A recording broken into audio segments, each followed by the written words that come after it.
کبھی یہ سوچا ہے؟ وہ حضرت تھانوی رحمہ اللہ حکیم الامت ان کو کہا جاتا ہے، بہت بڑے بزرگ گزرے تھے، وہ کہتے ہیں کبھی یہ سوچا ہے کہ دو انگارے پڑے ہو، ایک بڑا انگارہ ایک چھوٹا انگارہ، آپ کہیں گے یہ چھوٹا انگارہ ہے چلو کپڑوں میں رکھ لیتا ہوں، رکھیں گے کبھی؟ انگارہ بڑا ہو یا چھوٹا ہو، نتیجہ اس کا یہ ہے کہ تباہی اور بربادی۔ گناہ چھوٹا ہو یا بڑا ہو، نتیجہ اس کا یہ ہے کہ تباہی اور بربادی۔ بہت سی چیزیں پہلے ہمارے نوجوانوں کو سمجھ نہیں آتی تھی، اب آسانی سے ہم یہ ٹیکنالوجی کے الفاظ استعمال کرتے ہیں تو وہ کہتے ہیں ہاں جی مولوی صاحب کے پاس بڑا علم ہے۔ علم کہاں سے یار، یہ چھوٹی چھوٹی باتیں، اور یہ مولوی صاحب تو واہ واہ واہ ساری چیزوں کو جانتا ہے، حالانکہ ہے کیا؟ اصل تو دین کا علم ہے، یہ چھوٹی چھوٹی باتوں کا کیا ہے؟ اب دیکھیں آپ گیم کھیلتے ہیں، کوئی کون سی گیم کھیلتا ہے، کوئی کون سی اسٹیپ ہوتے ہیں، 1 2 3 4 5 6 اسٹیپ اسٹیپ جاتی ہے نا گیم، ماشاءاللہ 500 اسٹیپ بھی ہیں، 500 لیول بھی ہیں، پتہ نہیں کہاں کہاں تک، لیکن پہلا لیول بہت ہی آسان، بہت ہی معمولی، بچوں کا۔ یہی ہوتا ہے نہیں ہوتا؟ کبھی کھیلیے گیم؟ نہیں کھیلی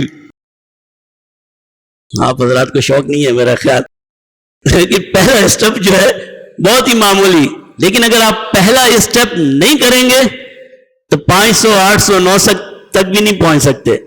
پہلا آپ کو کرنا ہی کرنا ہے، پہلا آپ کو کرنا ہی کرنا ہے۔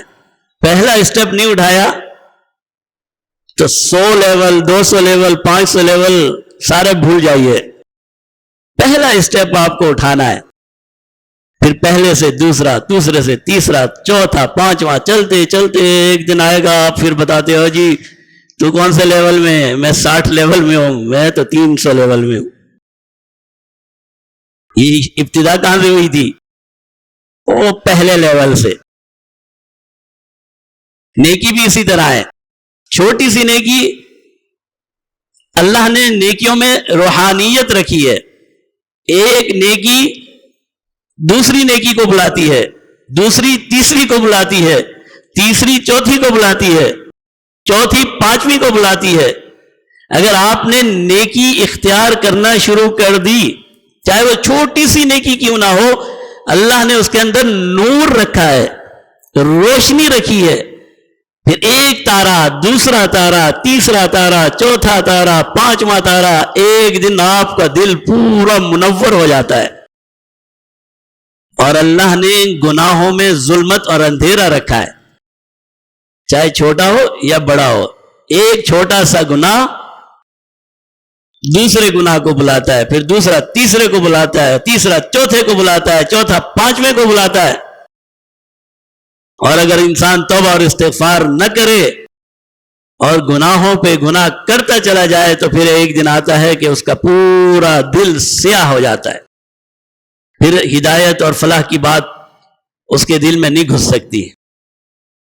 اللہ نے جہنمیوں کا تذکرہ کیا ہے، سورہ ملک آپ بھی پڑھتے ہوں گے، حدیث میں آیا ہے کہ نماز عشاء کے بعد سونے سے پہلے جو سورہ ملک پڑھ لے تو عذاب قبر سے اس کی حفاظت کرتی ہے، وہی سورہ ملک۔ جب جہنمی اس میں کیا کہتے ہیں؟ قالوا لو كنا نسمع او نعقل ما كنا في اصحاب السعير، کاش کہ ہم سن لیتے، کاش کہ ہم سمجھ لیتے تو آج ہم جہنم میں نہ ہوتے۔ کیا سنتے نہیں تھے؟ کیا سنتے تو تھے، عقل نہیں تھی کیا؟ عقل بھی تھی، مراد یہ ہے کہ عمل کر لیتے، عمل کر لیتے۔ کاش کہ ہم ان نصیحتوں پر عمل کر لیتے، ان نصیحتوں کو حاصل کر لیتے جو لوگ ہمیں سنایا کرتے تھے اور بتایا کرتے تھے۔ ما کننا فی اصحاب السعیر، تو آج نتیجہ یہ ہوتا کہ ہم جہنم میں نہ ہوتے۔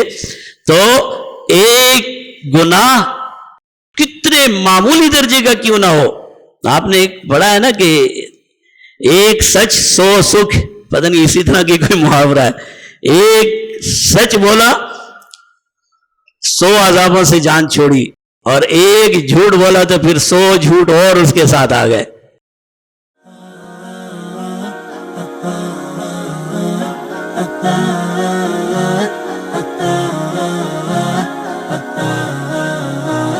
ah, ah, ah, ah, ah.